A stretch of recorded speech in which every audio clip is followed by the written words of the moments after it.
সবাইকে জানাচ্ছি আমার আন্তরিক ভালোবাসা এবং সেই সাথে জানাচ্ছি আমার সালাম। আসসালামু আলাইকুম। প্রিয় ভাইয়েরা আমার, প্রিয় বন্ধুগণ আমার, আপনারা সবাই জানেন যে আজকে ঢাকা বিভাগে বা বিএনপির জাতীয়তাবাদী দল এবং স্বেচ্ছাসেবক দল এবং ছাত্র দলের তারুণ্য সমাবেশ হচ্ছে।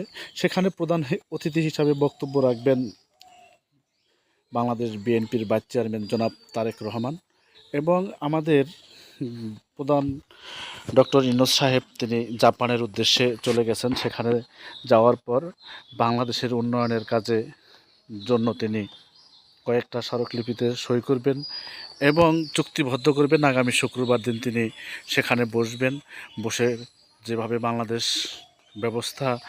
ব্যবসা বাণিজ্যর ব্যবস্থা হয় সেই ব্যবস্থা করবেন।